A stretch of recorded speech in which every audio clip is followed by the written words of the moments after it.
Welcome back students to the part 2 of today's session. In the previous module we had discussed about half wave rectifier. In this we will discuss about a full wave rectifier. The main difference between a half wave rectifier and a full wave rectifier in circuit is the usage of two diodes D1 and D2. So given below is a circuit diagram for a full wave rectifier. Here also we have got a transformer. The primary is connected to the AC source and the secondary will be a center tap transformer. And the two ends of the secondary will be connected to two diodes D1 and D2. The output will be taken from the negative of the two diodes and the center tap point across the load resistance RL. Now let us see what is a full wave rectifier. A full wave rectifier is a circuit which converts the entire alternating input voltage into direct voltage.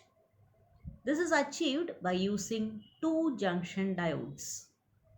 The P sides of the diode are connected to the input while the N sides are connected together and along with the center tap form the output.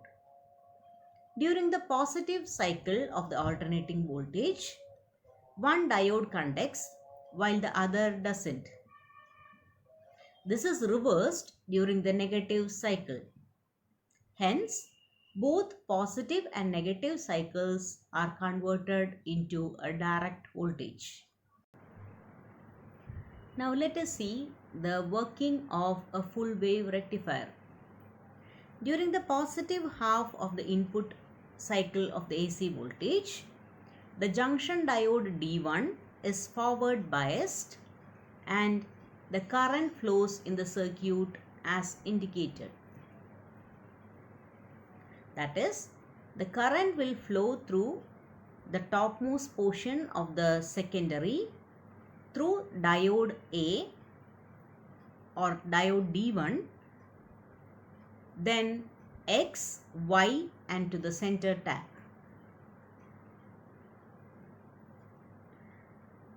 This time the diode D2 is reverse biased and hence no current will be produced due to D2. We get the output when the same is measured across the load resistance RL due to diode D1 alone.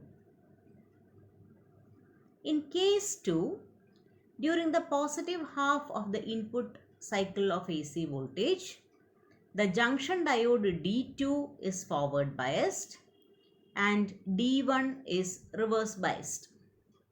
Hence, D2 will conduct and D1 will not conduct.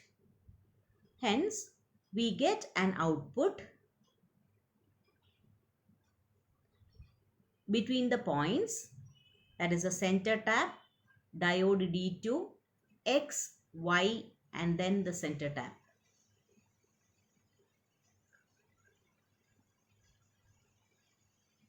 We observe that only one of the diode conducts and the flow of current across the load resistance is in the same direction.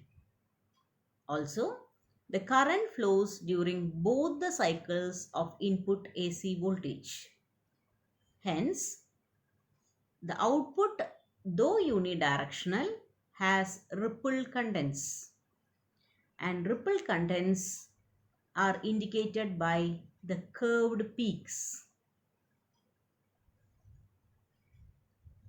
These ripples can be removed to a certain extent by using filter circuits. Usually, a capacitor is used as a filter. So, the output from the rectifier is connected in parallel to a capacitor and then to the load resistance RL.